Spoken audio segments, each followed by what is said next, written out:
SDPI trade union രംഗത്ത് ചൂടുറപ്പിക്കുകയാണ്. SDPIയുടെ തൊഴിലാളി സംഘടനയായ സോഷ്യൽ ഡെമോക്രാറ്റിക് ട്രേഡ് യൂണിയന്റെ ഇടുക്കി ജില്ലാതല പ്രഖ്യാപനം വ്യാഴാഴ്ച തൊടുപുഴയിൽ നടക്കും. വൈകിട്ട് മുനിസിപ്പൽ മൈതാനിയിൽ സംസ്ഥാന പ്രസിഡന്റ് ഗ്രോ വാസു പ്രഖ്യാപനം നിർവഹിക്കും. സമ്മേളനത്തിന് മുന്നോടിയായി വൈകിട്ട് 4-ന് മങ്ങാട്ടുകാലിൽ നിന്നും ശക്തി പ്രകടനമുണ്ടാകും. തൊഴിലാളികളെ ഉപയോഗപ്പെടുത്തി രാഷ്ട്രീയ അജണ്ട നടപ്പാക്കുന്ന രീതി അവസാനിപ്പിക്കുകയാണ് ലക്ഷ്യമെന്ന് സ്വാഗത സംഘം രക്ഷാധികാരി MA നജീബ് CTV ന്യൂസിനോട് പറഞ്ഞു. തൊഴിലാളികൾ ചൂഷണം ചെയ്യപ്പെടുന്നത് അവസാനിപ്പിക്കുകയും അതോടൊപ്പം തന്നെ തൊഴിലാളികളുടെ അവകാശങ്ങൾ സംരക്ഷിക്കുകയും ചെയ്യുക എന്ന ലക്ഷ്യത്തോടുകൂടി 2012 മെയ് മാസം 1-ാം തീയതി രാജ്യത്ത് രൂപം കൊണ്ടിട്ടുള്ള ഒരു നവ തൊഴിലാളി പ്രസ്ഥാനമായ സോഷ്യൽ ഡെമോക്രാറ്റിക് ട്രേഡ് യൂണിയൻ അഥവാ SDTUവിൻ്റെ ഇടുക്കി ജില്ലാ പ്രഖ്യാപന സമ്മേളനം നാളെ തൊടുപുഴയിൽ വിപുലമായ പരിപാടികളോടുകൂടി നടത്തപ്പെടുകയാണ്. ഒരു പുതിയ തൊഴിൽ സംസ്കാരമാണ് ഈ SDTU എന്ന നവ ട്രേഡ് യൂണിയൻ വിഭാവനം ചെയ്യുന്നത്.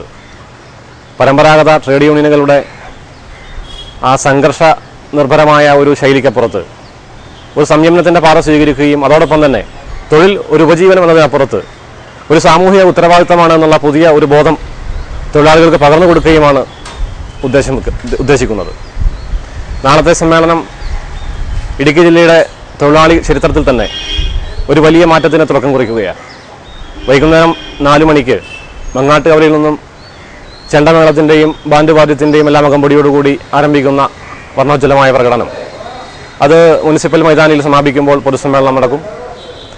പ്രമുഖ ട്രേഡ് യൂണിയൻ നേതാവും SDTUവിൻ്റെ സംസ്ഥാന പ്രസിഡന്റുമായ ശ്രീ ഗ്രോ വാസു ഈ സമ്മേളനം ഉദ്ഘാടനം ചെയ്യും. SDTUവിൻ്റെ സംസ്ഥാന സെക്രട്ടറി ശ്രീ റോയി ഇറക്കൽ മുഖ്യപ്രഭാഷണം നടത്തുകയാണ്. ഈ പരിപാടിയിൽ SDPIയുടെ സംസ്ഥാന സെക്രട്ടറി ശ്രീ P. അബ്ദുൽ ഹമീദ് മുഖ്യാതിഥിയായി പങ്കെടുക്കും. ഇടുക്കി ജില്ലയുടെ വിവിധ ഭാഗങ്ങളിൽ വിവിധ രംഗങ്ങളിൽ പ്രവർത്തിക്കുന്ന തൊഴിലാളികൾ, തോട്ടം തൊഴിലാളികൾ, അതുപോലെ കെട്ടിട നിർമ്മാണ തൊഴിലാളികൾ, അതുപോലെ തന്നെ അസംഘടിത മേഖലയിൽ ജോലി ചെയ്യുന്ന വഴിയോര കച്ചവട രംഗത്തുള്ള തൊഴിലാളികൾ, പെയിന്റിംഗ് തൊഴിലാളികൾ, തയ്യൽ തൊഴിലാളികൾ ഉൾപ്പെടെ നിരവധി തൊഴിൽ മേഖലകളിൽ പങ്കെടുക്കുന്ന തൊഴിലാളികളെ പങ്കെടുപ്പിച്ചുകൊണ്ടുള്ള ഈ യൂണിയന്റെ പ്രവർത്തനം തീർച്ചയായിട്ടും ഇടുക്കി ജില്ലയിൽ പുതിയ ഒരു മാറ്റത്തിന് തുടക്കം കുറിക്കുമെന്നാണ് ഞങ്ങൾ പ്രതീക്ഷിക്കുന്നത്.